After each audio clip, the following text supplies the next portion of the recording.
Started. I don't want to do that, but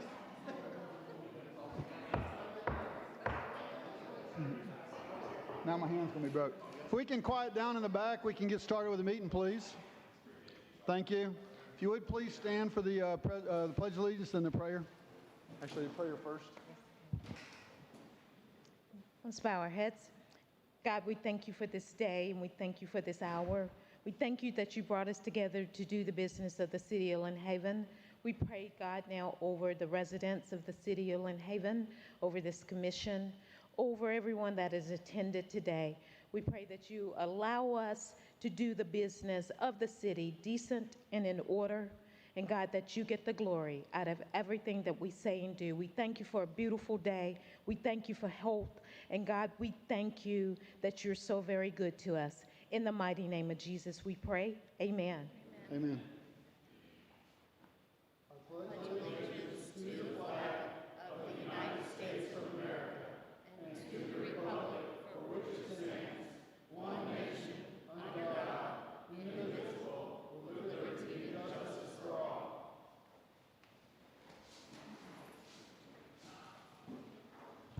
So, thank you all for coming out this afternoon. We only got a few agenda items, so I won't hold you too long, I don't think, at the meeting. First item is the Mayor Pro Tem's report. I think we had an informative meeting last night at the workshop, and I wanted to thank everybody for coming out to that meeting, and as well as Chris Lightfoot and Bobby and the county staff that helped put all that together. I would be remiss if I didn't say that I was disappointed that FDOT couldn't be there and wouldn't present their information for us, but that's on them for not being there. The only other thing I really want to point out today was I'm sure most of y'all read the news article about Mr. Gray withdrawing from the race. I read that article and it disturbed me when I read that he withdrew because he felt threatened. I reached out to the supervisor of elections and asked him to investigate the issue, and he assured me that there was nothing to investigate. I reached out to our police chief, and he informed me that the threat was more of an employment-type threat than it was a physical threat to him or his family. So that's a good thing, and I'm glad to hear that he was not threatened. And more importantly, I want to assure you that Lynn Haven elections are going to go forward like they're supposed to, and we're going to do everything we can to make sure that they're legal and proper. And that is all I've got for the mayor's report, so we're going to move on to the commissioner's report. Thank you, ma'am. Let's start with Commissioner Perno tonight. Thank you, Mayor Pro Tem. I have no report other than to echo your sentiments as well. I'd like to thank all the citizens of Mill Bayou who've been keeping us informed, and they're heard. I want you to all know that, and we'll settle everything today. And no matter what the outcome, I want them to know that as a commissioner, I will not discontinue advocating for them and what they need done out there. And then I was also disappointed that FDOT didn't attend our workshop last night. So other than that, that's all I have. Thank you all. Thank you, Commissioner. Commissioner Aldridge. And thank you, Mayor Pro Tem. I don't think there's much more that I can say that you guys have not said already. Most of the last 2 weeks since the last meeting have been taken up with these same issues that we're dealing with here tonight. So I would just like to say again, going to the meeting last night, I appreciate so much all of the public participation. This is what a community should do. We should communicate with each other in this way and in this manner. And this is a hard situation. There's just not an easy answer anywhere from any direction. So I'm glad we're here to work together on this, and I want to thank you guys again. I also want to thank the city for working hard. I never want a meeting to go by as long as I feel like the city's doing well, to not thank our employees who's pulling the sleigh, so to speak. So thank you very much, and that's all I have. Thank you. Commissioner Tender? Yes, thank you. It's been an eventful 2 weeks, to say the least. Things changing by the hour. I agree with everything that you just said. I did have something come up. Would you hand that to Mayor Pro Temp Russell? I actually Dan Russell and I have been on the commission together for 4 years. In all those 4 years, he has never, I repeat, never emailed me, because that's breaking the sunshine. And will you attest that's not from you? No, ma'am, and I actually received one from you. Oh, interesting. well. Yes. Sure Okay. did. Well, this is part of what happened, I believe, with Brian Gray. I received an email from somebody else. I knew it wasn't Dan because he doesn't talk that way. He doesn't sign things best regards. And this person actually asked me to email them right away that they were in a meeting and they had to discuss something with me very discreetly. Well, that would have broke the sunshine law just like that. All I had to do was say, who is this? Hello? Or anything like that. But knowing Mr. Russell, knowing that he would not do that, I absolutely never answered it. Now, I will tell you this. I have turned it over to law enforcement. They're going to analyze it, find out who created that email. It's a false email, and get back to all of us, whoever would like to know. And I certainly would like to know, because I think something similar happened to Mr. Gray. So I just pulled up the email that you sent me, and it's word for word the exact same email. want to That discuss proportion- something discreetly. Yeah. So there's, as they say, there's a rat in the woodpile somewhere. But I'm all for having a good, clean election. I don't believe in down and dirty. And I just wanted to bring that to light because I thought it was only fair to you. Yeah, So. to interject real quick, as soon as I read the email, I looked at the email address and knew it wasn't yours. So that's why it just got filed and pushed to the side. Right. So, Well, thank you. And I really don't have anything today. I'm looking forward to the election again. We'll do it all over. I Thank you. received the same email, but I immediately called the city manager. So I was like, I responded. I said, what the heck, what the heck is this? But then I called the city manager immediately. So, yep. I chalked it up to what they call spoofing. And a quick story before we move on. I'm driving down the road one day and my phone rings and I look down and it says, Robin Russell, my wife. And I look at her in the seat next to me and say, why are you calling me? And she pulls her phone out of her purse and goes, I'm not calling you. So I just assumed it was that kind of situation. So, but at any rate, thank you for bringing that to our attention. And let's move on to the city manager's report. Ma'am? First city manager report is the financial update, and that will come from our Deputy Finance Director, Kiki Roman. If you have any questions, you can ask her those now. Sorry, there was traffic. Problem. Good evening. Anybody got any questions for Kiki? No? Thank you. Thank you for what you do, Kiki.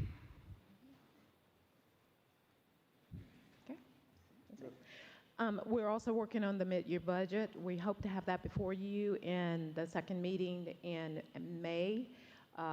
Staff is working very hard. We have a budget committee, myself, Kiki, and Shannon, that are working through with the department heads on the budget. I also would like to thank the staff for what you do, the entire city staff. This is a great city staff that does a lot of work both day and night for the residents. And I am very grateful to have the staff who's dedicated to the city of Lynn Haven.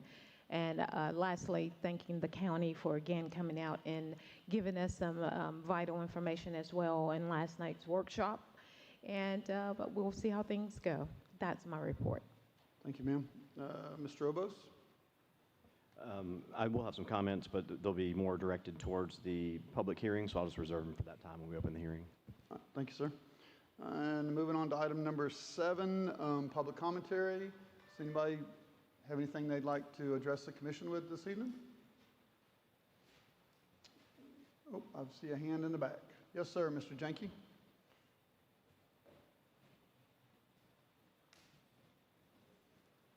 Good afternoon. My name is Ben Jenke, Economic Development Director. I'm here today to talk about one of the beautification board projects this group is working on.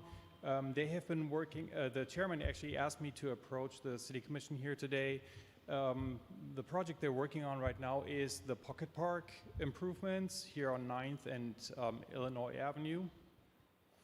And I believe the City Commission decided at the last meeting to name this park after the individual that donated the property to the city many years ago. I just wanted to bring this to the City Commission's attention that our beautification board has done a lot of extensive research about the property. We cleaned up the property over several weekends to bring it to the point where it is today. And the group also did some research about the history of the area because we wanted to come up with a name for the park. So I just wanted to bring this up that maybe in the future, if a resident is approaching the commissioners, maybe the commissioner could double check with staff first before this item gets voted on. That's the only thing I wanted to point out. Is the name of the people incorrect? I think the name is correct. Oh, okay. We came up looking at the history of this area. Our intent was to name it Oyster Bayou Park, which was the original name of that bayou, actually. I don't think Commissioner Tinder wanted to name the park as much as just have a plaque for the person. Right, you can name it anything you want. I had just asked the commission if we could place the gentleman's name who donated. You can nail it to that tree you just put in the ground. It doesn't matter to me.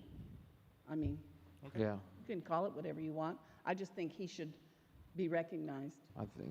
So maybe at a future meeting, maybe the beautification board can come back to the city commission and present the information that they found, and then just take it from there. Sure. Thank you. Thank you, Ben, and that's good information, sir. Yes, I see a hand. I don't recognize the face because it's blocked, but come on up. You were hiding, Richard. Sorry about that, Mr. Walker. Come on up, sir. Well, I couldn't see you behind the gentleman in front of you. Sorry about that. Good evening, good afternoon. Something that's come to my mind. We have not had a Citizen of the Year for 5 years. We have not given credit to something in this town that I don't think you're paying attention to. Commissioner Aldrich is very outspoken about continually, and most of the commissioners are, and we all should be, about our employees. That's true. Could you pull the mic down, sir?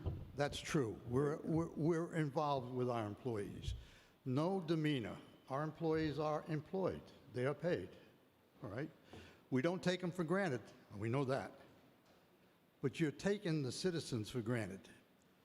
The Garden Club has been recently going around and creating some beauty out of areas that were neglected by the CRA and the city. The Rotary Club does the same thing. The Heritage Society does the same thing. My point to former Mayor Margot was a long time ago that we haven't had a Citizen of the Year, nor have we recognized the citizens that have come here, complained to you, talked to you, asked you for advice. I think we should start looking at who is really helping to rebuild this city. Some of the citizens are. I'd like you to take them into consideration. Thank you. Thank you, sir. And Mr. Scray, come on up. I was able to see you, sir.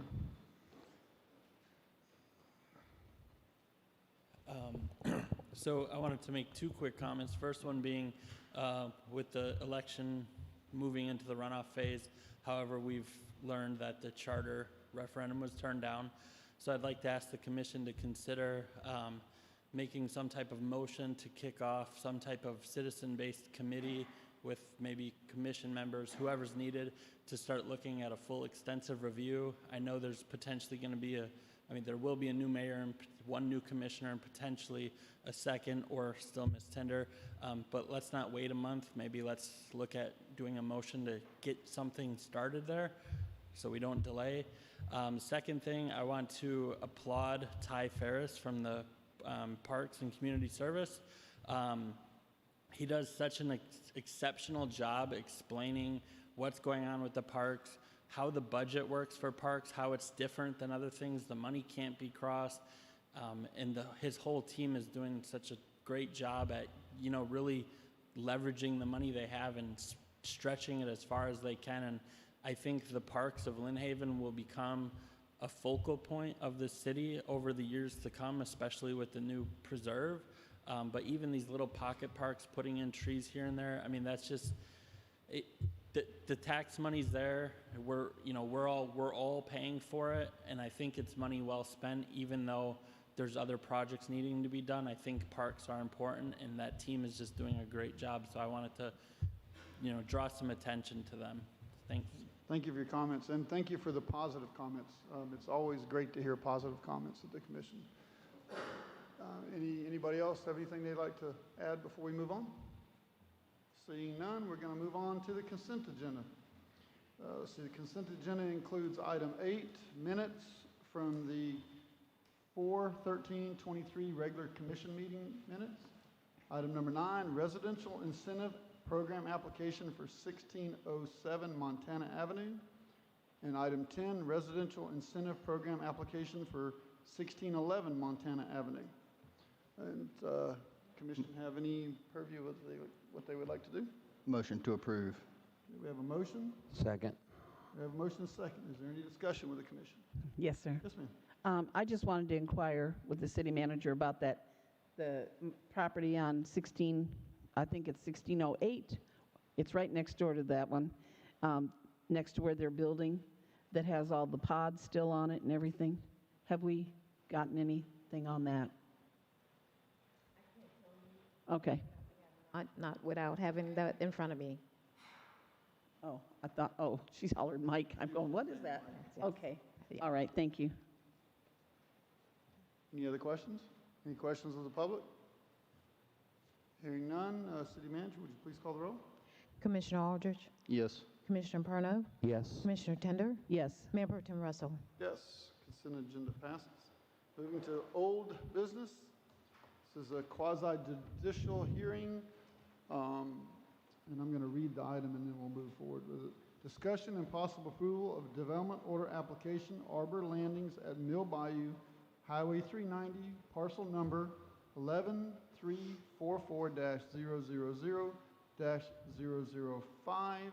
And Mr. Obos? Yes, and I just wanted to remind everybody, obviously we began this public hearing at our last meeting on the 13th and basically adjourned it to tonight, so it is still a continuation of that same public hearing.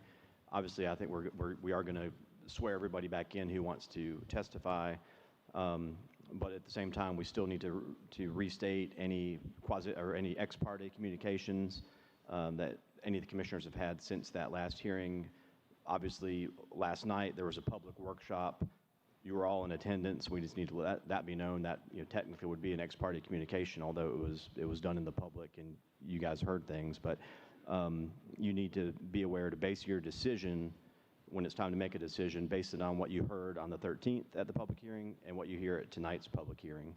And with that, if you have any additional ex parte communications to disclose and state that obviously you're going to base your decision on what you hear during the public hearing portion. I have had no ex parte communications other than the discussions I had at the workshop. As you said, I will make my determination tonight based on the 13th and tonight. And I've had no communication. Other than talking specifically with residents on the phone and members of the planning board about the issue, so. I've had none. Okay. I need to qualify that real quick. I have had no communications, but I have read emails from residents. Sure. Okay, I just want to make sure. Yeah, I want to cover the lots bases, of make sure we emails. got everything covered. I don't want anything. Yep, and responded to them too, Well, again, I did not respond to anything. as long as you base your decision on what you heard at the hearing on the 13th and tonight. Sure. Yep. Just be sure to do that. And then, before Amanda starts, just a little bit of background and clarification with some of the legal stuff that's happened. Just conceptually with transportation and transportation concurrency. And I know we heard last night at the workshop from the county. I know DOT wasn't there, but that was some good information as far as what is going on, big picture, in this area. 2017, 2018 timeframe, this commission went away from transportation concurrency as that's set forth in the Florida statutes and replaced it with a alternative mobility funding system. And so it was 2018, I think we actually adopted the ordinance that set out this multimodal mobility fee, which is basically like an impact fee. And the concept there was, and the legislature has looked at this and actually encouraged cities and local governments to do this, because you would have these situations before with transportation concurrency where you might go and develop your parcel, say you put in a restaurant or something, and you meet all the level of service, and so you don't really have to pay any of this proportionate fair share. And then the person next door develops their restaurant, and now all of a sudden they're over the level of service, so they get hit with this huge bill, and that just wasn't fair overall. And so this new concept, which the city wound up adopting, was the mobility funding system, which is this mobility fee. And so that was more, every new developer pays that. And the purpose of that, it's the same purpose, to basically pay your fair share for traffic issues. And it's not just traffic and roads, it's also sidewalks and walking paths and things like that. But you have a bigger pot of money from more people to put towards alleviating traffic concerns. So I just wanted to make sure you guys remembered and we're all aware that we actually switched to that system in the 2017-2018 timeframe, and every developer is required to pay, just like with their impact fees for water and sewer, they pay this mobility fee as well, so we can have a pot of money to address these concerns going forward. So I just wanted to make sure that was clear, because I know we were talking about transportation concurrency. It's actually a little bit different system now. So before we get started, then that means I have a question I have to ask. So if that is the case, what you're explaining, does that mean that we don't look at traffic counts and traffics? We strictly go to the mobility fee as a remedy to the problem and move forward? It's still, you do definitely look at that. Like, for instance, on the land use change, you look at the traffic counts, and the state reviews that, so they're going to look at their level of service. And I know in this area, when it was a TND, a traditional neighborhood development for the 950 acres, all that was taken into account and approved by the state as far as the maximum trips and things like that could happen, which I know we're still well below, since all that development hasn't happened out there yet. So you do still look at that, but it's not the same, really not the same standard as it was before, because everybody pays based on the calculation.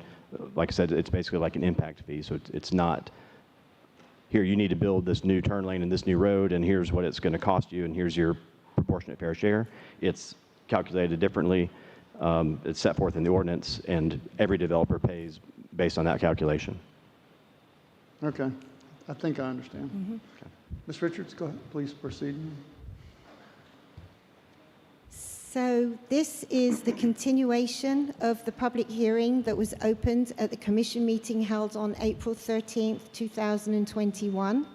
And for the record, as the city attorney just stated, yesterday a public workshop was held, at which time a presentation was given to the public that portrayed roadway improvements designed to alleviate traffic problems for this potential development, should you vote to approve it. And I have a copy of the presentation here that I'll give to you so that you can put it in the record. So a quick summary, this is a request for development order approval to construct 462 dwelling units on this 57.147 acre vacant parcel located north of State Road 390, east of Mill Bayou Boulevard, parcel number 11344-000-000.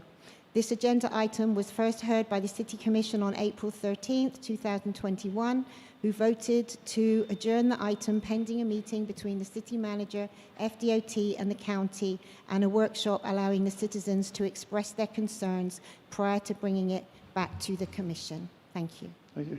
And I want to qualify, we actually don't have a record in which to put files. We have been down that road before, and I will take this for you, but we actually don't have a record per se to. Well, in a quasi-judicial public hearing. Oh, in quasi- So basically, Okay. the application, the summary, all that stuff would be part of the record of this hearing. Okay. As well as all the testimony I know and in all the that stuff. past, we've had people want to present stuff for the record, and I just wanted to make sure that we weren't doing something now that we wouldn't Right. do in the It's- past for somebody. It's different in a Okay. public hearing. Okay, thank you for correcting me on that. Thank you. Mayor Pro Tem, ma'am. I just wanted to ask of the attorney a question. And I'm only asking this because somebody asked me and I had no answer for it, so I said I would ask it of you. Since the whole development back in 2017, 2018, and all of this began, we got a flyer last night and it had a timeline in it. Over half of that timeline was when we were under the care of Adam Albritton. I just want to know, does that have any influence at all on anything that's taken place since he has not had his hearing yet, As it relates to as it relates to this development order and nothing all I'm that? aware of. I mean, as far as the transportation concurrency and going into that mobility fee, that actually happened when Rob Jackson it was 2017, 2018 when we were still representing you. And there was, I think it was a grant-funded study that came forward, and that was all professionally done with an outside consultant and adopted. So switching from the transportation concurrency to the mobility fee, Adam had nothing to do with that. And there's nothing I'm aware of relating to this project that's happened in the meantime.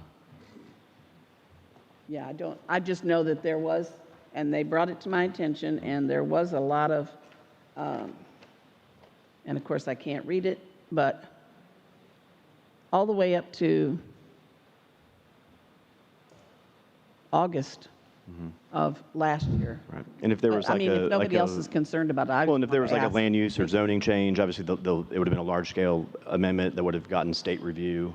So, there's nothing I'm aware of that raised any red flags that it was done improperly. It was all been done by ordinance and at public hearings and reviewed by the state. Okay. Thank you. Yes, ma'am. Did you want Chris to do that? Okay. So, is there any, it's a discussion and possible approval, so is there any discussion the commission wants to have? Yes, ma'am. Sorry. Okay. I think I pretty much said my piece on how I feel about the safety issues and everything.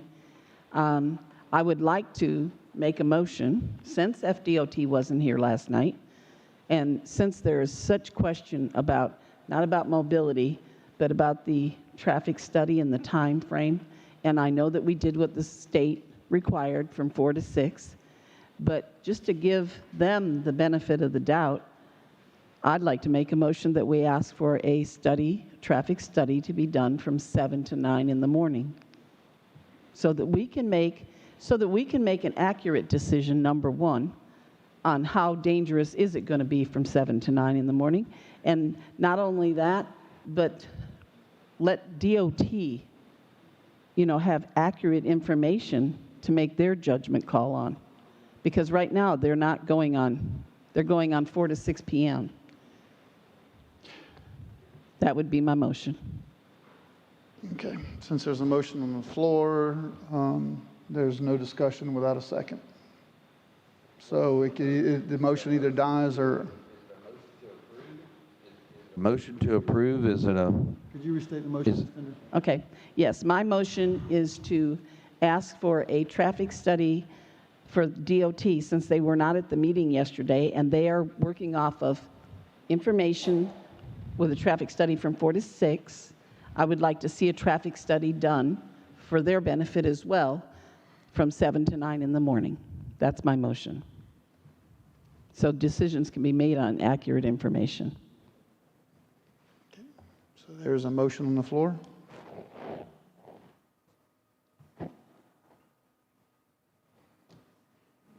Okay, motion dies for lack of a second. So we will continue on with the discussion. unless the commission wants to move on. No, I'd like to continue to discuss because at last night's workshop, there was a lot of motion in the room about the safety and the traffic,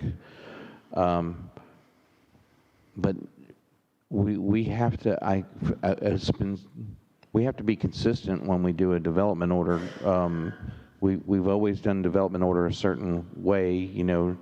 So if we go back to this developer and say we have to do a morning traffic versus the 4 to 6, is it fair to all concerned? You know, you got to go back and give it the 4-way test kind of, and I don't know.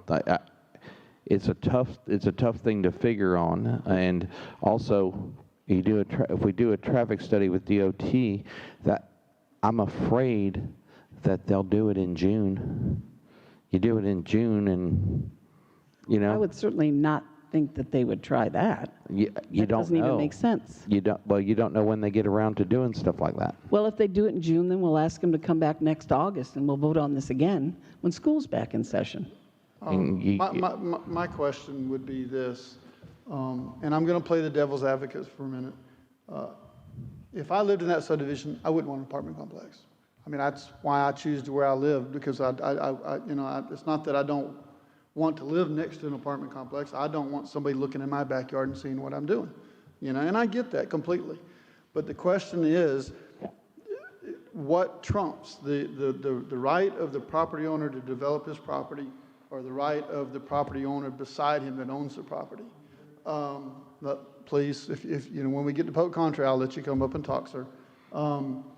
The question I have about traffic studies is, if we do a traffic study and we determine that the 390 is failing, which I think we all think it's failing, whether DOT agrees with us, what remedy do we have? Do we have the ability to force the developer to improve the intersection? From what Mr. Obos is telling me, the answer to that is no, because we charge a mobility fee now. So I don't think we have any teeth to force the developer to do something, even if we do find the information. So the question for me is, do we allow the developer to develop the property, try to control the certificate occupancies until we can do something about the traffic, try to control what apartments he opens, but allow him to develop and let him start building, while we try to figure out how to fix the traffic problem that we caused by letting that development happen to begin with? It's a muddled mess in my head, so I can't imagine y'all probably understand what I'm saying. But for me, it's a hard decision, because no matter what, we're going to upset somebody. You know, we're going to upset the citizens of Mill Bayou if we do this. We're going to potentially end up in a lawsuit if we don't do this. You know, so it's a lose-lose situation for this commission, no matter what we do with this one. But that, you know, now that I've given you my opinion. No, I feel like you've articulated it better than I could have in the fact that I don't want to stop advocating for these people to get things right with the traffic out there. That doesn't mean we need to stop the developer from going ahead with this project, but we can nuance it on certificates of occupancy, as you said, and try to get behind the citizens as our commission to work with the county and make DOT realize the urgency of getting that road finally done, and possibly with the county also getting something done to relieve things, and the mobility money as well, to make it as good a situation as possible. Will it be the perfect thing? I don't think we're going to achieve perfection here, but what I would see potentially is not an ideal situation, but somewhat of a solution, would be to allow the development for the southern portion of the apartment complex, holding the certificate of occupancies on the northern portion until Titus Road is connected to Mid-Branch. And at that point, we need to push and try to get the county or we fund to try to build a pipeline road from the Mid-Branch to Highway 390. And with some assurances from the developer that he would connect his apartment complex to that pipeline road if we can get it built. I mean, I don't see another way to solve this to where we don't end up in a lawsuit, we don't end up with problems, because obviously, you know, they have a right to be able to develop their property, but we also have to protect the citizens. If anybody's got a better idea than that, you know, please. Yeah, that's a conundrum I've been toiling over since the workshop and the last commission meeting. We've been tough. We've been toiling over this for the last year. We started a year ago, if you recall. Yeah. With the zoning changes that took place. And my counterparts here have said the exact same thing that I feel for the most part. You know, for the candidates that are running, this is the seat that I'm glad you're not in, or you better be glad you're not in, because this is not a fun position to be in which you have upset citizenry. And I do understand why you're upset. I really do, 110%. But I also can find no reason to fault someone that owns a piece of property and wants to develop it, and that was his plan all along for purchasing the property. So I kind of echo Mayor Pro Tem's comments that the only thing I see at the end of the road, if we completely cut this thing off, is a lawsuit. And I don't see us winning that one, just because of all of the, well, I won't go why, but just that's what I see going on. That being said, I agree wholeheartedly with this whole team that if we can work it out where there's COs in stages, or where we can work on this traffic with the state and with the county, I'm game with that as well. I'm okay with that. But just me as one vote, I don't see stopping the complete development order as being a wise decision for our city. I spoke with a citizen this morning, and we were going back and forth, and you know, I was informed, and that we're not going away is what. And I was like, I don't want you to go away. I want to be behind. I want them to know I want to be behind them on all the plights that they have. But does that mean we need to stop this thing in its tracks right now? We can see, I guess, light at the end of the tunnel, you would say, but we can see that a developer is wanting to develop his land. We can't literally stop them. They have ways of going around the city and, you know, and doing it anyway. So, well, I mean, what's to stop them from that versus let's welcome it, but also work hard for the citizens to correct the issues that they presume is going to happen from that. And you know, I shudder at the amount of cars that are going to come by and whatnot. But you know, school zones always have influxes of traffic that work against things. I mean, it was told to me again by the same citizen, you'd never seen a more angry person in the morning as someone dropping off their kids at school. You know, sure. It's like they have a NASCAR mentality kind of, or so. But it's not funny. But it's something that makes it really, really hard today to go ahead and decide. But I just my sentiments are to the citizens that I would never turn my back on their plight as far as trying to keep the traffic and keep things as safe as possible for them. So I just can't say that, and you know. Mayor Pro Tem? Yes, ma'am, go ahead. Oh, I just want to say, I have to say this again. Lawsuits don't necessarily scare me, no. But I'd rather have a lawsuit than have to go to a funeral first, yep. And then deal with the lawsuit. Then we get to go to both. And I just don't think the safety of these children is carrying a high enough weight in this decision making. I just don't know how you could look anybody in the eye. I don't want to ever be responsible for a child's death because we were afraid of getting sued. I'd like to sit down at a table with Mr. Tems and Panhandle Engineering and ask them, are they willing to help with Pipeline Road? I mean, can we not work together to fix the problem before we put everybody in danger? And then, like one lady spoke last night, and she said it was very true. I don't want to get a lawsuit either, if lawsuits are what we're concerned about, for somebody who can't get an ambulance or a fire truck back in there on that road and somebody dies. Because I'm sure it would come down to a lawsuit as well, because we didn't make sure that, we're blocking that development in back there for the safety of the older people as well as the kids. Anyway, that's all I have to say about it. The problem with that argument, Commissioner Tender, is there's already that problem. That problem exists now. And the way I see it, everybody always says hindsight's 20/20. I see the commission made two mistakes already. First, allowing that development to be built without a second entrance. And two, allowing that school to be built at the beginning of that entrance. So those two mistakes have already been made. How do you punish a developer or anybody else for mistakes this commission has made in the past? I mean, we already have traffic problems there. We should have been addressing this issue 2 years ago before we even heard of Arbor Apartments. So this commission is remiss in not doing their job to begin with. And I take responsibility as one of the commissioners for not solving this problem 2 or 3 years ago.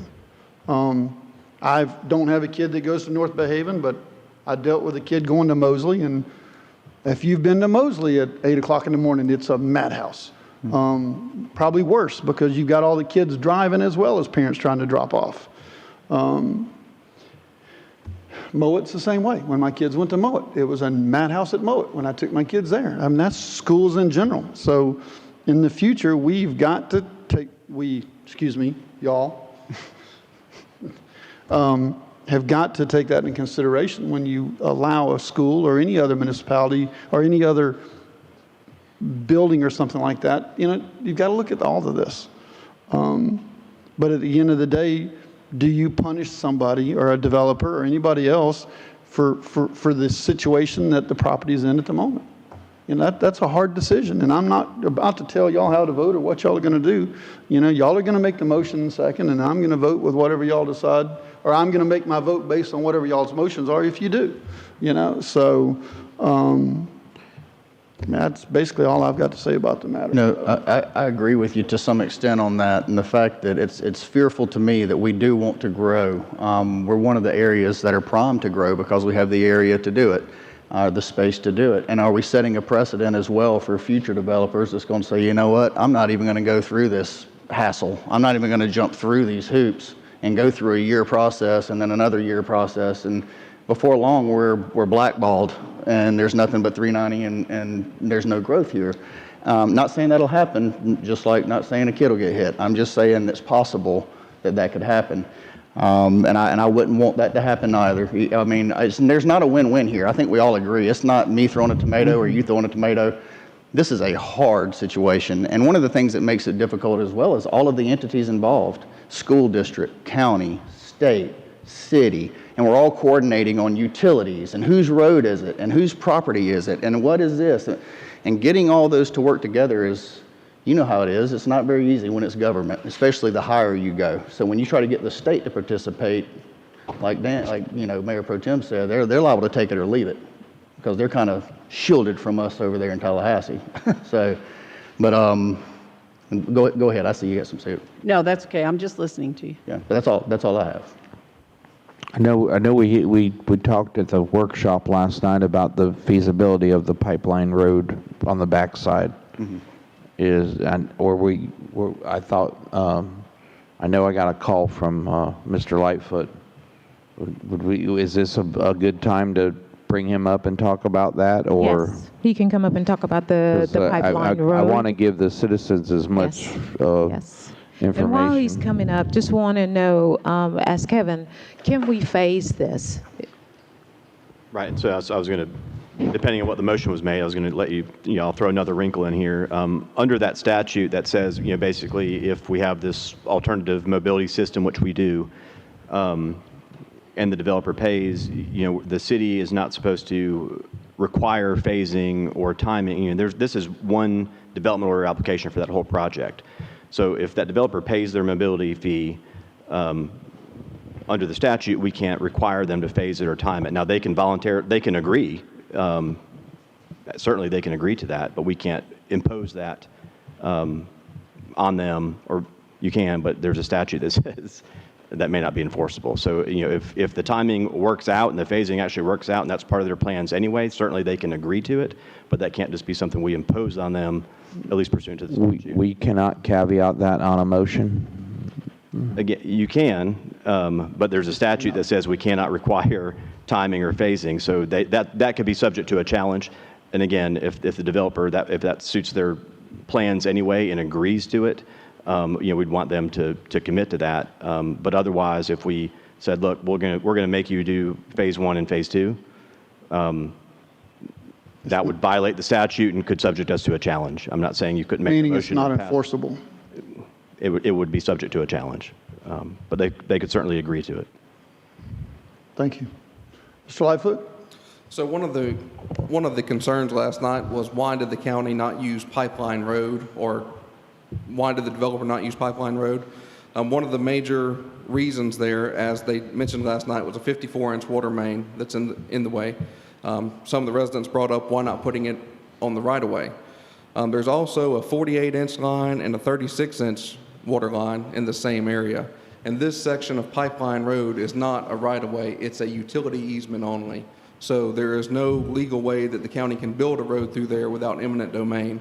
So that is not an option. There's no room for a road, even if it was a right-of-way, and which is why Minge Branch was discussed even from back in the 90s, as Commissioner Ham alluded to last night. So Pipeline Road there is not an option as far as utility conflicts and land use. So the terminology road is a misnomer. It's not county property. Is that what you're saying? The county has a utility easement through there only. Thank you. Do we know who owns that property? I know Ira Hutchins owns the property next to it, but I don't know who owns the... St. Joe. That's just a, St. Joe. St. Joe owns the northern portion. Ira Hutchins owns the southern portion. Correct. To the east side of Pipeline Road. There are several I different have parcels looked through into there. this. So it would not be just dealing with one property owner there for eminent domain. It would be numerous property owners through that parcel. On eminent domains. Yeah, I was looking at it on the map today, trying to figure out some way to make it work. So is there a possibility we can talk to St. Joe and go strictly on their property? No, what he's saying is like... Is that north of the water? This section belongs to St. Joe. Right. This section belongs to Ira Hutchins. So you're going to have to go through both the property owners. I talked to Ira just last night. Did you? I'm kidding. Oh. No. And I I don't even have know no who he idea who is. the gentleman is. I just happened to read his name on the property appraiser's website, so. No. Mayor Pro Tem, Yes, Ms. Richards is here, and I received emails at 2:24, 2:51, and 3 o'clock, but I'm running by the seat of my pants, and I've opened them, but I would much like for her to explain, because she did a couple of attachments, and one of them's the ordinance 163, ordinance 1047, and then 390, which she said she had information she was sharing from DOT, so again, if that's okay, I mean. Yeah, I mean, obviously, if she's here and I think I touched on those first two. Okay. The chapter 163 is what I discussed about, where we went away from transportation concurrence. Was that in these, okay, you were hashing? Yeah, I think sent that same statute to everybody. Okay. So the first one was the chapter 163, what I talked about moving to a mobility fee, which we did in 2018. The last one about DOT, I think, was just confirming that they still have not updated well, it's still not failing in that section, I guess, from transmitter to 231. It is from transmitter back to 390. Did y'all get a chance to look at those? I read it as I was walking in here. And just so y'all understand what he's referring to, it's an email that we received from the city planner that said she just received from FDOT from the latest data that segment Highway 390 is not failing its level of service. This new data will be out soon, but all we can go on is what is out right now. So apparently FDOT has informed her that that is not considered a failing road at the moment. So, but that just... And I would assume that's because they don't have correct data. what I was making the motion for originally. Here's Amanda. I just wanted to make sure that we were as current as everybody else in the room. Yeah. Kind of doing what you do, make sure. Yes, ma'am. Go, feel free. Yes, the email I sent you when I received it. FDOT in Chipley were looking to see if they could get any updated data for that section of road, because all I could pull up was the 2019 data, which said that it wasn't failing. So they were seeing if they could get any raw data, but that email, when he sent that back to me, Mr. Hutch said that currently the data that they have says that that section of road is operating at level of service C. So, but that is 2019 data. He said they won't have the results of 2020 data until probably next month. But he said all he can say is, from the latest data that they have, it's not failing, it's operating at a C. Thank you. Thank you, ma'am. So back to my original motion. Oh, it died, didn't it? Yes, ma'am. Okay, thank you. Yes, ma'am. Only. I mean, you're welcome to restate it. I mean, that's I your mean, prerogative. even now, even more so. I mean, we're saying the FDOT studies that were done are 2 years old, and again, they were done at the wrong time for this situation. Well, okay. No. I don't know when they were done. I know that we were given the 4 to 6, but I don't know what study that FDOT did. Right. So I don't want to misspeak and say that they only did a 4 to 6 study. So I got to go for it one more time since we've discussed this. Before you do, ma'am, just let me remind you that based on my understanding, even with a traffic study, we can't force the developer to improve the roads because he's paying the mobility fee. Right, but Okay. since they're Lynn Haven roads with the appropriate study at the right time, at least this council could get together and come up with some possibilities. Oh, I think this commission needs to do that without a traffic study. Well, I think that's a foregone conclusion. This commission and the county and the city is going to have to do something, traffic study or not. I mean, and of course, I don't think we're going to get anything done by the end of May. So I'm hoping the future commission will take a hold of this and move forward. But I think, again, my opinion, it's a foregone conclusion. Something's got to be done to alleviate the traffic. So, but you feel free to make any motion you want, ma'am. well, I'd like to make the motion that we not give occupancy certificates to anything like what you said in the south corridor of the development until we have a study done for the proper hours in the morning. Well, Rather than, I mean, we can ask the developer to do anything he wants, but he could say, yes, let's go to lunch, whatever he's going to say, and it doesn't make him do anything. Is that right? I She can't, made a motion, so we have Yeah. to wait for it to die or second. because I wanted to, Okay. For lack of a second, motion dies. Yes, sir. Mr. Burnham. to continue our discussion, and I had to talk about the motion that you just made. It's kind of like we have to say yes or no to the development before we can say what we're going to CO or not. So Yeah, we have- The problem is. like you would have to said, no to the, we're faced with a yes or no on this application. That's I'm not all we trying have. to interject or put words in your mouth. I think you're exactly correct, because, I mean, based on what we're being told from the attorney, we can't force the developer to phase. We can't force the developer to improve.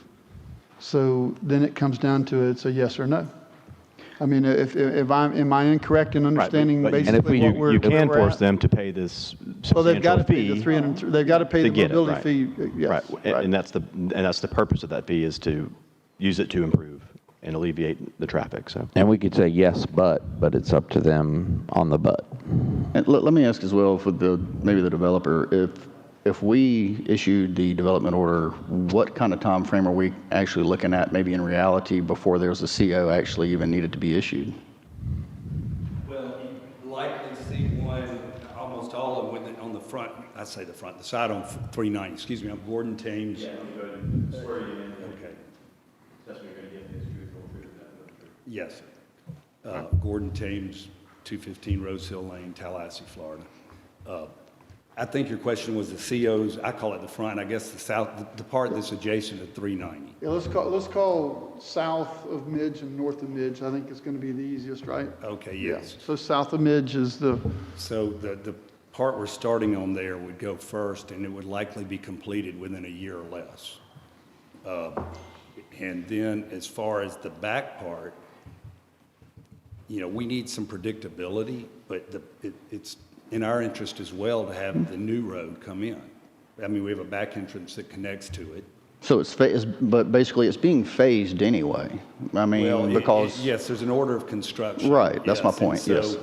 so, you know, at some point, we need to move forward, but I think the natural flow of things, if the new road is really coming in the next 2 years or so, Mm-hmm. from what I'm hearing, it kind of should mesh together pretty well, in my opinion.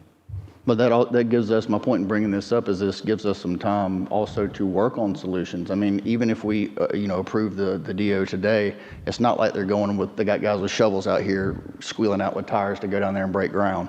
There's a process to it. There's going to be some time in there that hopefully we can come up with some solutions if this does pass tonight. Well, yes, and like I said, the natural flow would be a 3-year build out on the whole thing would probably be assuming a great economy and things keep going. And so there's many a slip twixt the cup and the lip when it comes to how economies act.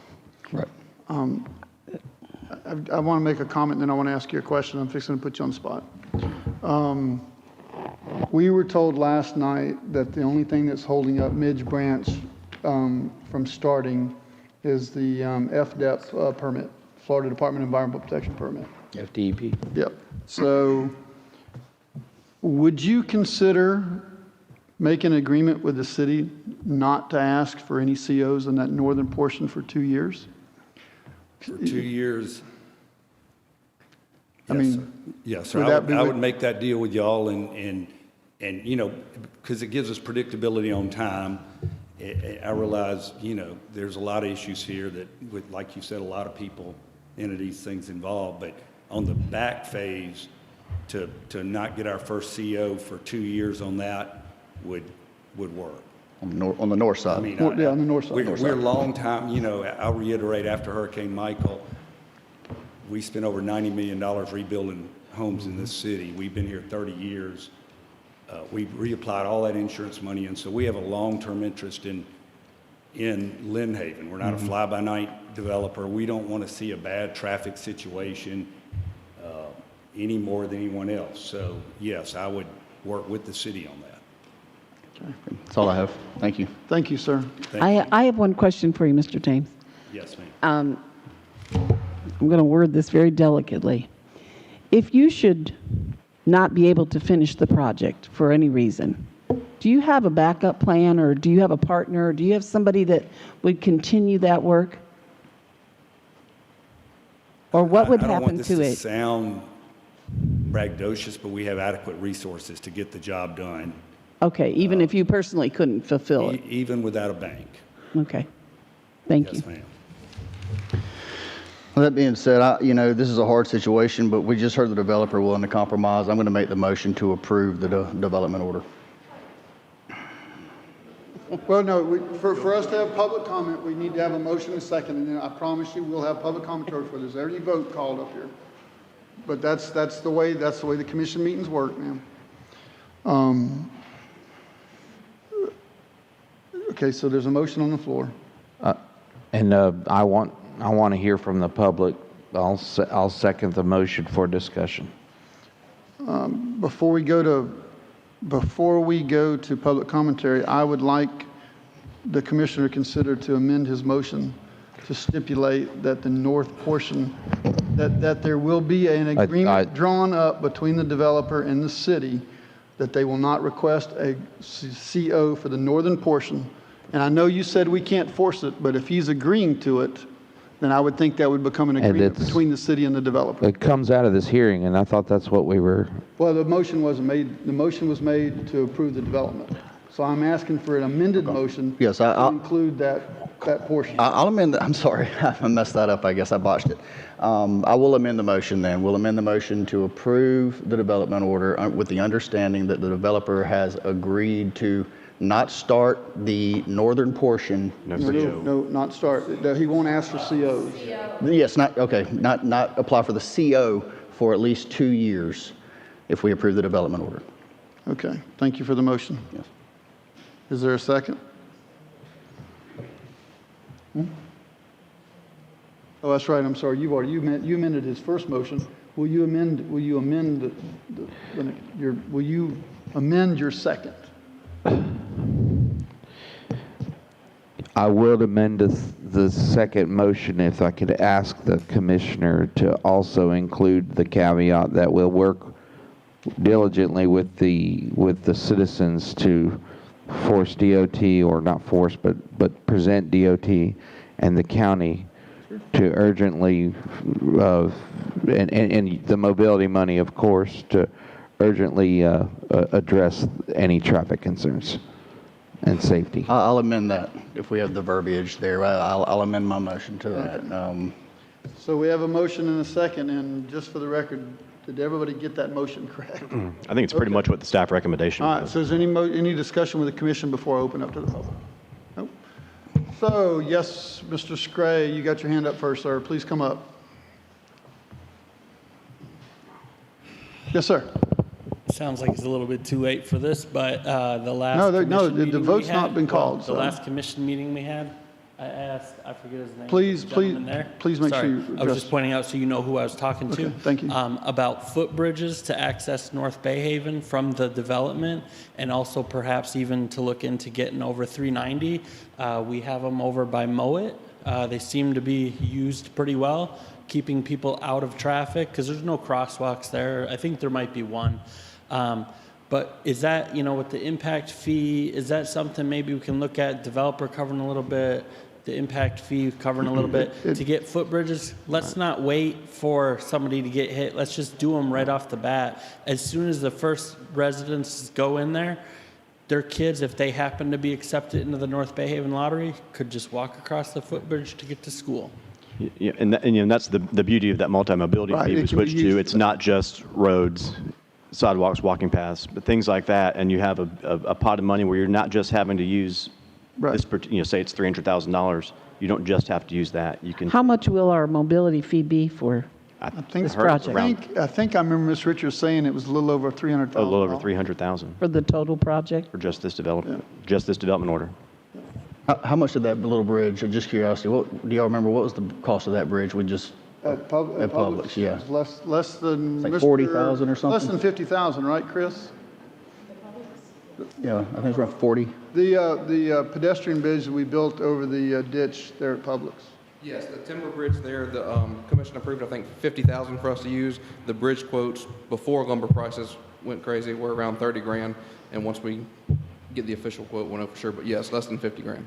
Well, that's more of, maybe we should reach out, didn't mow it, just have theirs completely overhauled. That's I think- another thing that the commission can work with DOT on, because that's DOT. part of DOT's Yeah, yeah. project. So that's another, as that push, to DOT, could be something right there at 390, and then Right. something at Mill Bayou Boulevard, possibly from the parking lot across, or something there. Right. I think it's a good idea. I like it. Yeah, thank you. Yes, who else would like to speak? Yes, I see, yes, yes, ma'am. Yes, ma'am. All right. Hi, I'm Krista Heptig, 113 Shoreview Drive. I'm going to say some things that may make some people a little uncomfortable, but that's why I'm here. So, first off, I want to hand out a few of some Florida statutes real quick for the commissioner.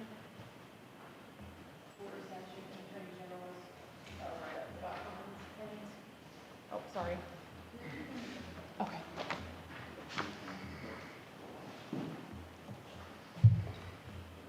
Okay, so I'm just going to start with talking point number one. Last night it was discussed about the 4 to 6 p.m. traffic study, and we were given multiple references, including statutes, where it said that the 4 to 6 p.m. traffic study was adequate.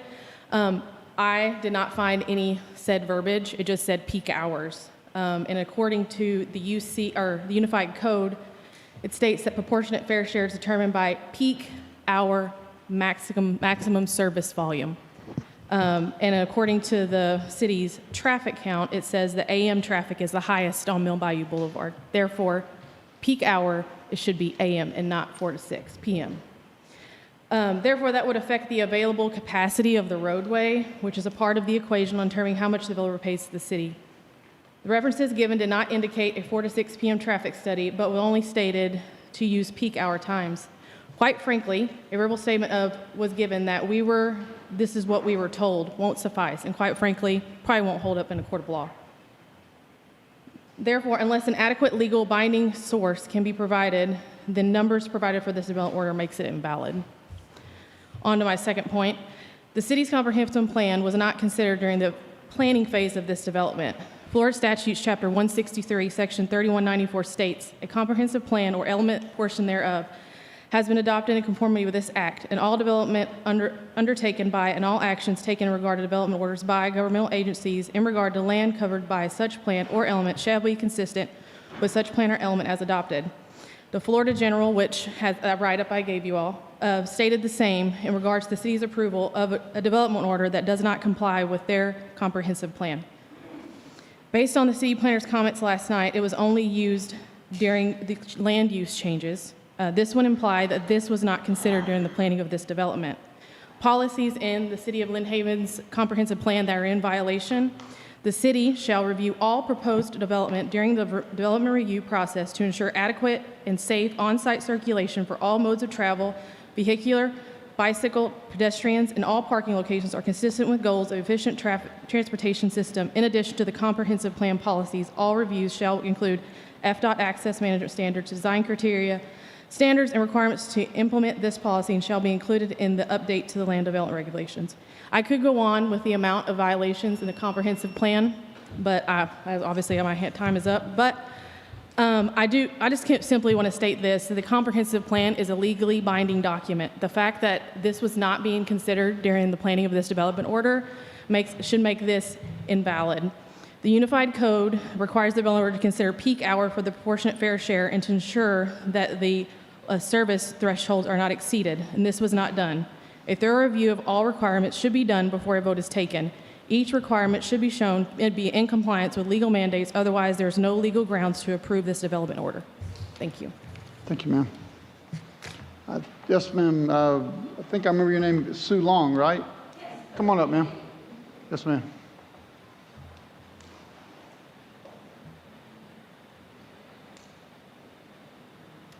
Just for the record, I am Susan Long, and I live at 138 North Shoreview Drive. I really do appreciate all of you listening, and I did think that we learned a lot in the workshop last night. I keep going back to my same old issue. If you approve this development tonight, the way that it's laid out, you are allowing the construction, it's in the South plans, of an entrance into Mill Bayou Boulevard that has not been shown to be safe according to FDOT standards for sight distance.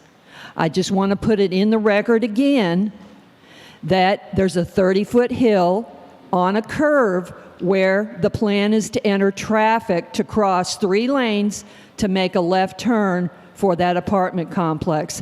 I don't see how anyone, including the developer, could plan this in this fashion into a school zone.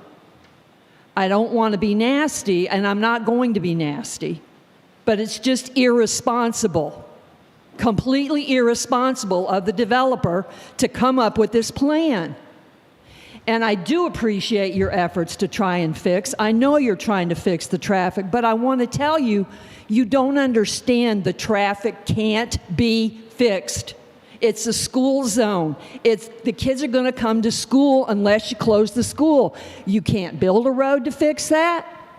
All you can do is build access roads that are going to make it worse. I really wish you would go along with Ms. Tinder and have a traffic study done with a safety study for that intersection. Why not?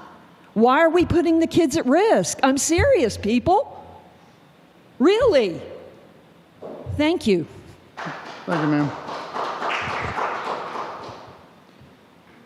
Yes, ma'am, come on up.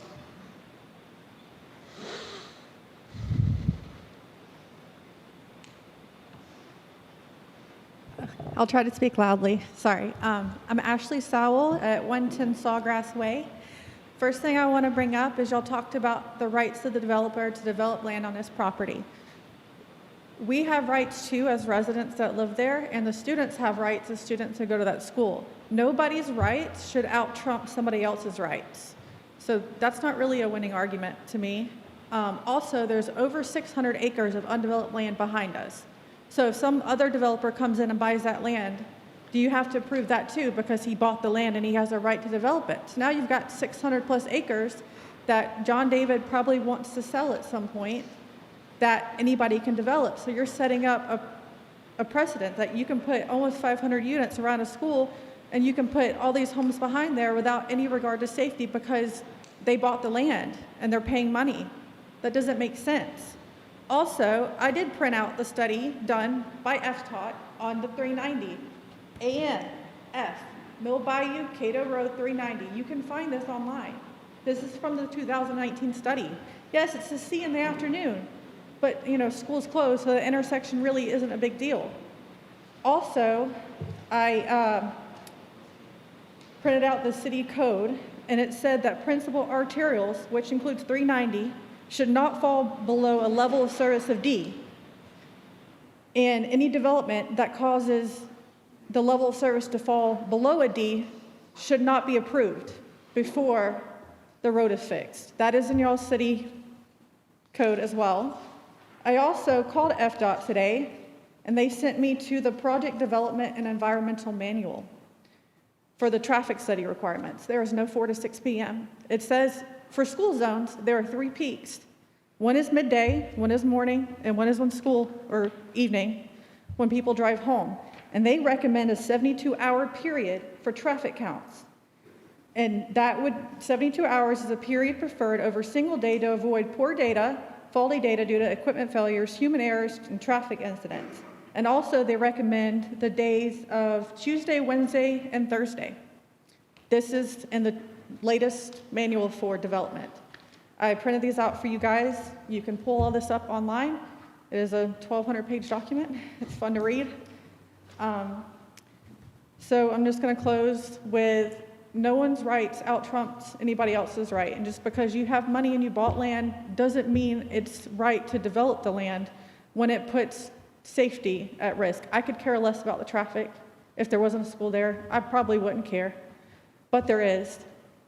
And I don't want to see a child in an ICU unit that I used to work in because they got hit by a car, because this was approved before, you know, roads are fixed. So here's the printouts of the FDOT study. I might have I would say to that, there is an act, I don't know if our attorney knows, I had it written down on my desk. You're okay. Written down on our desk. It started in 1995, but in the state of Florida, but it does give actually developers a little bit of a heavier hand over local governments when they are trying to stop a development. I wish I would have brought it with me. I left it sitting right there on my desk, but I'll bring that back next meeting just for informational purposes. Yes, sir. Well, I can't call you. I'm sorry. You're I'm sorry. fine. You're fine. Are you talking about the Florida Local Government Development Agreement Act, 163-3221? No, this has a name. It was like a Harris-Birch Act or something like that. I'll go back and look at it. Thank you. Mayor Pro Temp, I did have a question of you. That's the And you Burt might not Harris know Act. this. I'm sorry? That's the Burt Harris Act you're talking about, yeah. Do we know if John David still owns the property? Yes. And so he's still going to do phase 2? Do we know that? No, we don't know. Okay. What day of the week is it, and how much money does he have, and who can he find to do anything for? Okay. And so he owns this. So he owns this 600 acres that we just spoke of? Yeah, we can't go back and forth. I just wanted to know if John David owned that property. That's my understanding he does. Thank you. Next public comment? Yes, ma'am. I have to read because I wrote it down. You're fine. Holly Spring, 209 Shoreview. So I wrote this all down just so I could hopefully get it out. And I have listened to all the debate and the prospects. I have looked at all the positions, including yours, the developers. I'm a banker after all. I am pro-Bay County and pro-development. I want to see this county grow by leaps and bounds. I understand that all the boxes were checked for this community according to the developer, but unfortunately it does lay that the city approval is required and how best to put that city, the residents that live there now, as well as the future development. Not one person has stood here and said we don't want the apartment complex. In fact, it's all the way on the other side of the street. You have to look really far to see my backyard when I'm in the back of Mill Bayou. It's not the issue. The issue is the safety situations and concerns and the fact that roads cannot currently hit the capacity that's there, let alone the future capacity that you are committing to. I understand that everybody has rights in this debate, and I understand that it is all important to everyone. But unfortunately, you look at the future reality of where we are in this county, you are setting a precedent that it's okay to put 462 units on already crowded roads, and you are now taking the responsibility therein when you say yes. Again, I don't necessarily disagree or agree on boxes being checked, but it's your job as the city to make sure that it is developed in a manner that is pleasing and applicable to the city, its residents, the developer. None of us have said that we want to stop him. We have said we have dual concerns that have not been addressed by where traffic is flowing onto Mill Bayou and where it could be improved in the future. Titus does not help us. It puts more traffic in our development. It attaches to 231 by Star Avenue and comes down right through our neighborhood. It does not alleviate traffic, it adds to the problem. There seems to be no solution. I am all for growth. The one thing that stands in growth is you guys, to make sure that our growth is proper, our growth is right, and it takes into considerations of all people. He has the right to develop the land. I want to see him do that. Happy to have him, but there has to be some way to look at this development and do it in a better manner that serves the city as well as the developer, and that's why it's required for you guys to have a vote. Thank you, ma'am.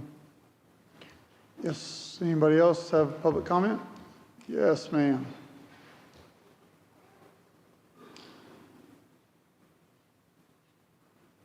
Well, I just want to reiterate my concerns of last night of we have one way in and one way out.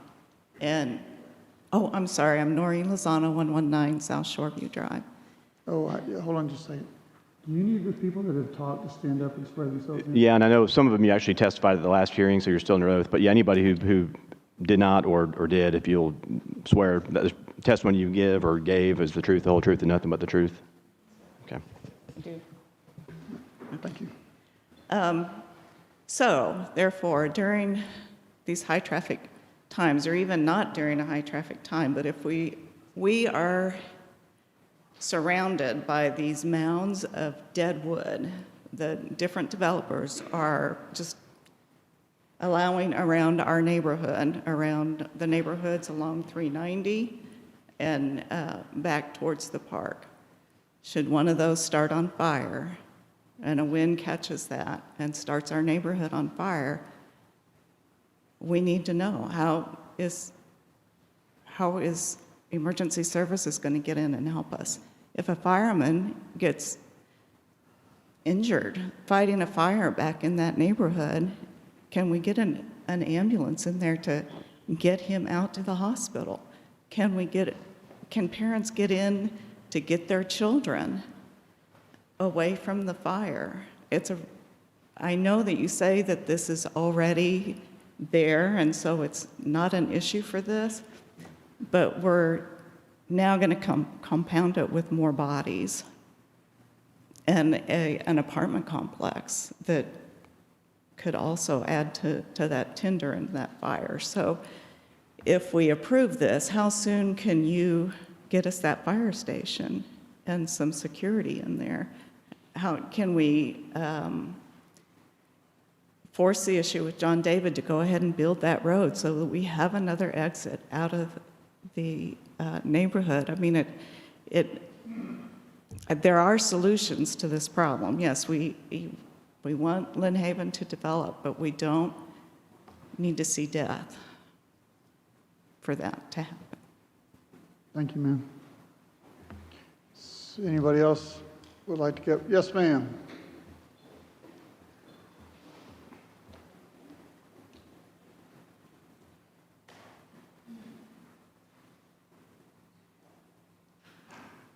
Christy McElroy. I just want to go on the record. Everyone has already stated there's a hardship. Currently, there's a hardship.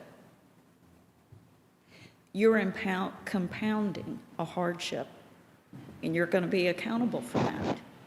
And Mayor Russell, I'm sorry that you decided. Mayor Pro Tem, please. I was never elected mayor. Mayor Pro Tem Russell, I'm sorry you decided not to run again. But with all due respect, sir, you won't be here. I know.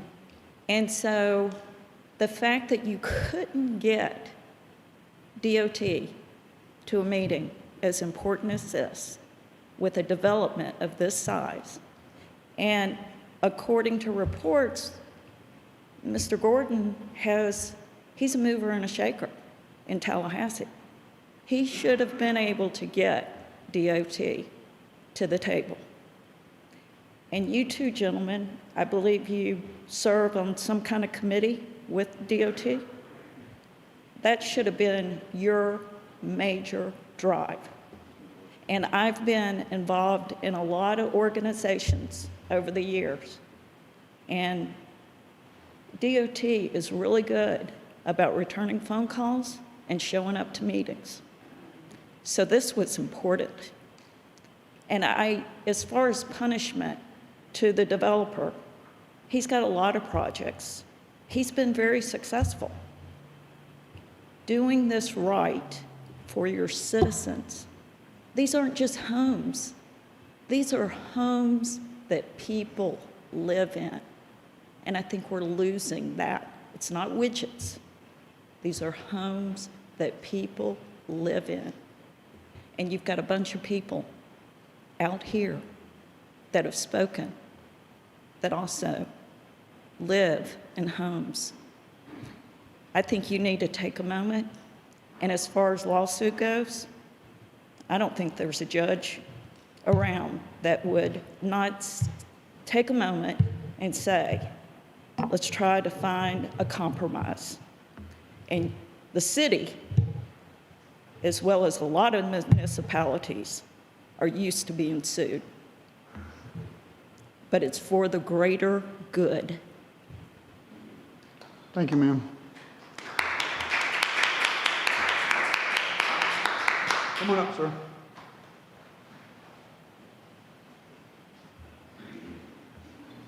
I don't remember seeing you. And actually, Ms. McElroy, did you raise your hand when he swore everybody in? I raised it back there. Oh, you did? Okay. You want to do it again? You want? Gray Dodge. I am a Lynn Haven resident. I'm also an economic development consultant. I own my own consulting firm. I have no affiliation with the developer. I am in the unenviable position of being the probably one private citizen here that's supportive of this development. You know, a New York Times article came out the other day that Panama City is number 8 in the nation for in-migration, the Panama City MSA. We have people moving here every day, and I think it's a testament to Bay County, to our area. It's a great place to live. I'm in a position where I want to welcome those new neighbors with open arms. I think there's this negative connotation with people that live in apartments, and I don't really understand why. I think a lot of us have lived in apartments at some point in our lives. I don't think there's anything wrong with that. I think I have a really hard time understanding how the city of Lynn Haven will block a private developer that legally purchased land, that is not asking for variances, waivers, incentives, that has the legal ability to develop this property into the apartments. This was, the land use amendment was passed in 2005, I believe. So the developer has followed all the rules. It's gone through all the proper procedures. I have two more points I want to make. One, there's a lot of people in this room that are unhappy about this. Unfortunately, there's no good road in the county to put this development on. There's traffic everywhere. There's traffic backed up. Our county as a whole is facing tremendous growth. And if this was in another neighborhood, this room would be packed with people from that neighborhood. Nobody's going to be happy no matter where we put these apartments. Nobody wants more growth in their own neighborhood. You've heard countless people say today that they're okay with this development, just not where they live. And I have a real problem with that. And then the last point I'll make too is there's plenty of safe street programs across the nation. I've come across plenty of them, plenty of traffic studies as well that actually show that when traffic is increased, pedestrian safety also increases. The thing about increased traffic is that it slows all vehicles. Those vehicles that are traveling on 390 will go slower. It is increasing safety for a lot of those children that are walking.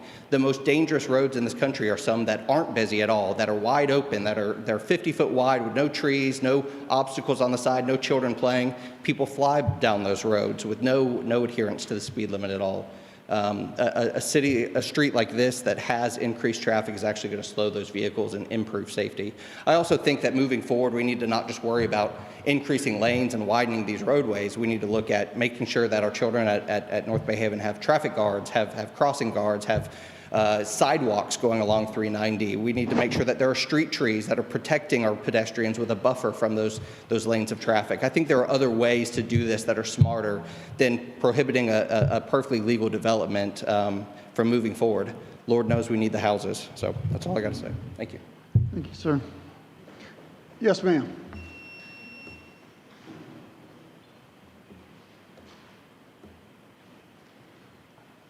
Hello again. I'm Lori Ubowski, 108 Shoreview Drive. Before my 3 minutes starts, could you please restate the motion because we couldn't hear it back there? Let's reset the clock. Thank you. We couldn't hear the whole thing. Okay, let's see. Correct me if, do you want to try to restate or do you want me to restate it? Yeah, I can probably do it. Okay. Pat threw me off on the other one. So the motion is to approve the development order with the noted exception that the developer has approved or agreed to waiting 2 years for a CO on the north side of Manger Road. And we also agreed that we would work with the citizenry as hard as we can to make sure that we work on the roads with the state and with the county and every entity, the school board. And I'd like to also see possibly impact fees used for maybe a crossover bridge or something like that. Does that mean that the southern portion gets approved as is under the current motion? Correct. Which means that there's still access to Mill Bayou Boulevard right at the high school parking lot? Yes, correct. Okay. So I would just echo what many have said, except for the last gentleman. I think there's a grave misunderstanding of what we're talking about when we talk about traffic issues. So I'm going to repeat some of the things that I've said before and what I said last night, but we're not just talking about the speed of the cars. It is that safety issue with the speed of cars or the number of cars, but it's also the safety of people getting trapped in their own neighborhood. And so if you didn't hear the workshop last night, you wouldn't know that there's one lane on each side of Mill Bayou Boulevard north of the bridge. And if we have all these cars dumping into that, trying to go south, because nobody's trying to go north in the morning for work, we all go south. There's nothing in the north to work at. People will be trapped in Mill Bayou. We only have 2 roads that access to Mill Bayou Boulevard. And if that gets backed up, which it will, we can't get out. We can't get to work on time. I wouldn't even be able to drive my kids. They walk normally, but I wouldn't be able to drive them there on a rainy day on time. Like, I wouldn't get there on time. Anyway, we actually, after the workshop last night, we discussed safety, and Larry Bollinger spoke and said that there were administrators and an SRO at the 4-way where we have the parking lot, the loops, Mill Bayou going north and south. What he stated was inaccurate because not one of us have ever seen an administrator down there. And so apparently that was brought to someone's attention at some point today, but we are a very involved community, and we sent people down there to take pictures, and we have several pictures from like 7 to almost 8 o'clock. No SRO, children crossing the street, trying to cross the street with 2 lanes turning left where they're supposed to cross. And You know how we've already established people are in a rush in the morning. They're trying to get to school. I'm going to keep moving. But I just want people to know it's not just one thing. What I really want to know is why is it so difficult for us to look into pipeline? I mean, the reason right here is, well, we have to ask 2 people to make that road. Is that really so difficult? Is that not worth it? Is that not worth the safety and the good of everyone who has to drive through there? And we're not just talking, again, Mill Bayou Boulevard. We're talking 390, Cato, from 231 to 389. Everybody, all those neighborhoods along there get backed up, and they fear for their lives when they turn left. I'm just saying, is it not worth asking the woman that you mentioned? Is it not worth asking St. Joe, who's very reasonable? Is it not worth asking the developer who just stated under oath that he has ample funds should something happen to him to finish this project? Is it not worth exploring all of those things to use a road that would take traffic away from our school zone? Go ahead and finish your. Thank you, I appreciate that. But it just doesn't seem in the grand scheme of things that complicated. And again, I don't know all that. I'm just a concerned parent, a citizen. I'm a big fan of common sense and win-win. So is it really that hard to ask these questions, to take the time to do that? Mr. Tems seems reasonable. He seems like reason. He said right here he would make an agreement with you guys to help everybody out. And I just don't think you should make this decision today without exploring and really thinking about how hard would it really be just to explore that. It might be worth it in the end. And that's all I have. Thank you. Thank you, ma'am. Does anybody else would like to make a comment? No? The commission have anything they'd like to? Yes, sir.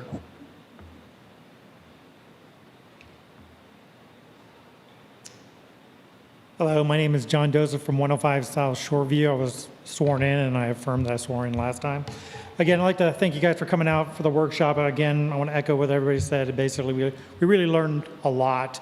As a cybersecurity expert, I also wanted to compliment you both for not falling for it, because the majority of these cybersecurity attacks are just social engineering. So thank you so much for being diligent.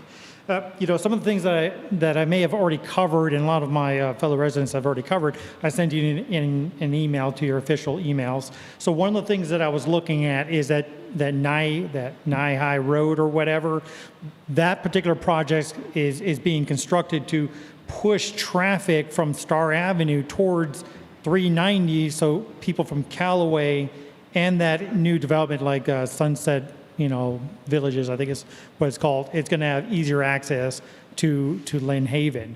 And again, I want to compliment Arbor Landings. They rebuilt that entire place that's by Jinx Avenue and 390, and it's stellar. And we know they're going to bring a very prestigious apartment. When people drive by, they're going to want to move in there.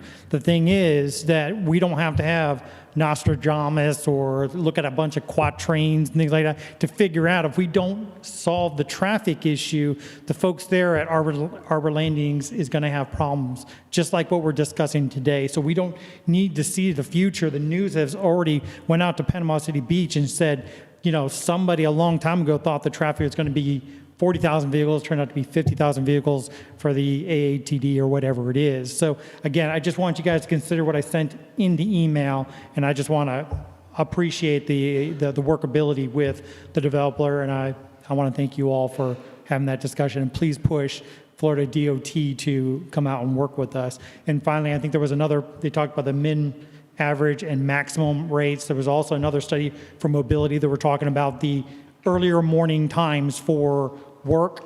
I think it's like even, it was FDOT, Chipley, District 3 in their workbook. I think it's the 2009. They were talking about doing a measurement from like 6 a.m. to nearly 10 a.m., somewhere in that time frame. So you can look into that, or I can send that to you. Thank you. Thank you, sir. Mayor Pro Tem, if I could just piggyback on that one little thing, talking about the roads. Everyone's talking about the roads. I want to echo what Commissioner Perno said. Really the entity that's going to have the most influence over what's going to happen with a state road is obviously the state.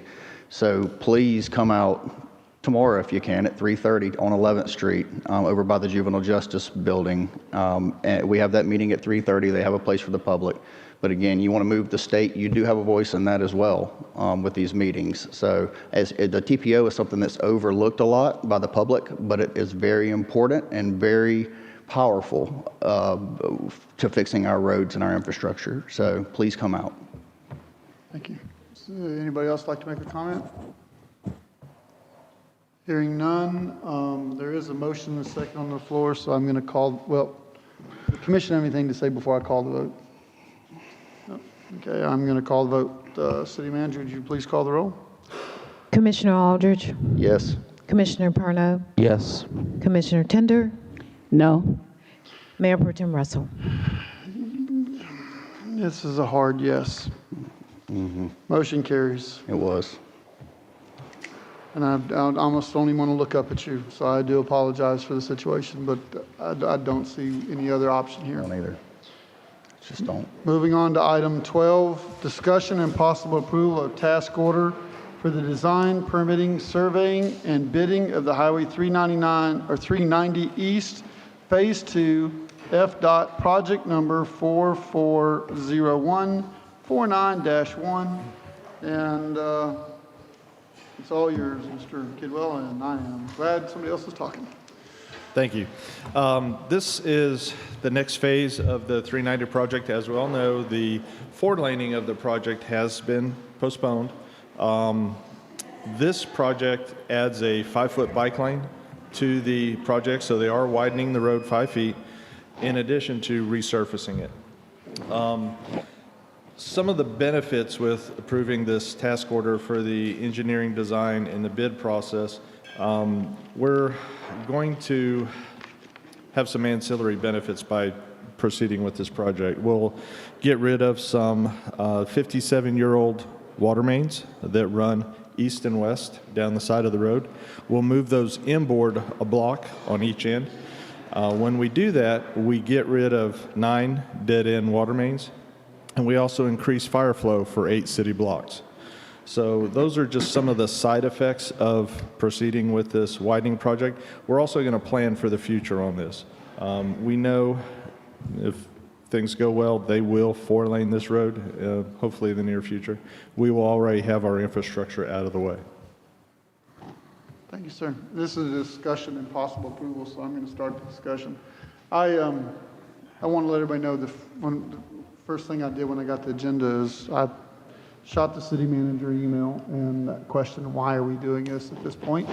And Mr. Kidwell was nice enough to call me and answer some questions, and I want to relate the answers to him. Obviously we just got finished dealing with the 4-lane of 390, and it's been postponed. So my initial question was, why are we spending this money, and why are you doing this now? If the 4-lane's not going to be done anytime soon, why are we doing this?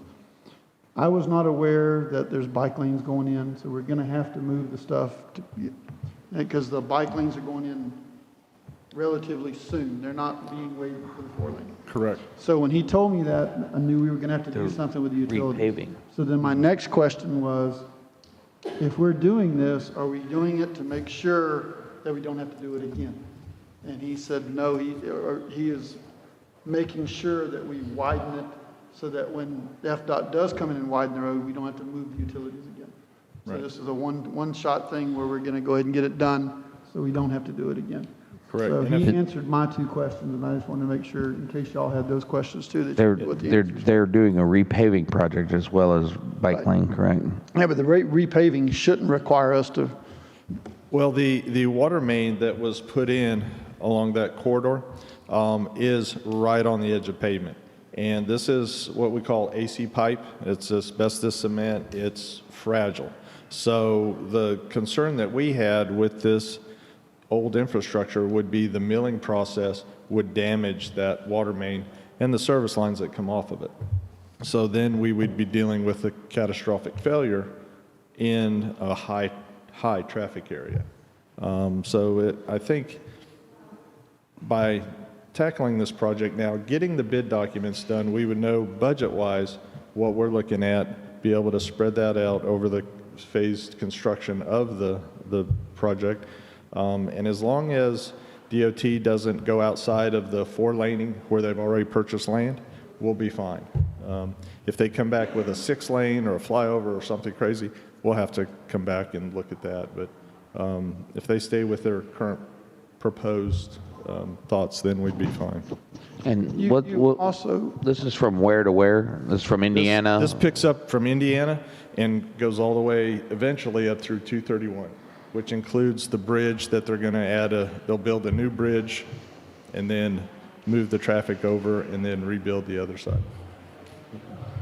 you also told me something to the effect of this will do something about removing the lead from our pipes. Correct. So I want to make sure As you're aware, EPA has come up with some new rules on lead and copper. They want to get rid of all lead service lines connected to the drinking water system. The asbestos cement pipe, part of that pipe has a lead gooseneck. So by removing this from our system, and we've done a bunch already, the state revolving funds, the 390 project, all this stuff, we're getting that stuff off our system. And this would also help remove that from the water system.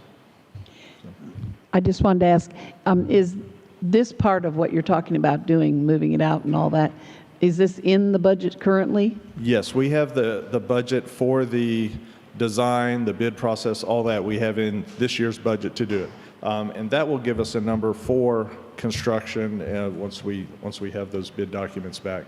As everybody's aware, the cost of materials keeps going up, and we'll have some real world numbers that we can bring back to the budget cycle. This whole project from Indiana to 231 is in this year's budget? the study. Just the design. Okay. The design and the construction plans, all the conflict resolutions, all that will be tackled in this, and then we would have a document, a construction bid document that we could select a contractor from. So this has nothing to do with construction, it's just the planning start. Any other questions for? Dollar amount's $123,180, is that what it is? For the design. Yep. And that's the total? That's only for the design? For the design, permitting, do the bid documents, conduct the bid, get all those contractors to come in, answer all the Q&A back and forth on the project, and all the conflict resolution that comes in. Right. DOT is and that's going to award what we're voting on, though, that dollar amount right now, right? The 123. Yep. And who do you have doing for the that? task order. Who's doing that part? Who's doing the part you just spoke of? The task order? The design and all that. And getting Panhandle Engineering is our city engineer for this project. DOT also informed me day before yesterday that they anticipate awarding the construction of that road sometime this week. We'll probably hear by Friday who they've selected to do the road work. Good. I find it amazing that they're milling a road that needs to be 4 lanes. Mm-hmm. So they're gonna, They're get paid more than I do, so obviously they know something I don't know. It's like painting an aircraft carrier. So that's a whole nother issue in itself. Thank you for your information. Any other questions for Greg? No, thank you, Greg. Yep. Thank you. So what does the commission want to do with the item 12? I'll make a motion that we approve the 123,180 and go ahead and stay ahead of it. I do want to state that the construction will come back before us again to approve that, correct? Come back before y'all, yes. Yeah. Mayor Pro Tem, can we make sure that we get that motion right? It's a task order for engineering services for design, permitting, surveying and construction. He just said for. I have the dollar amount for said. So if you're concerned about the dollar amount, just say, I make a motion to approve the task order not to exceed $123,000. I make the motion that we approve the task order not to exceed the stated amount of $123,180. I'll second that. We have a motion and a second. Is there any discussion with the commission? Any discussion with the public? Hearing none, city manager, would you please call the roll? Commissioner Parno, Yes. Commissioner Tender, Yes. Commissioner Aldridge, Yes, ma'am. Mayor Pro Tem Russell. Yes, very good. And, oh, I've got a gavel again. Motion, or meeting adjourned.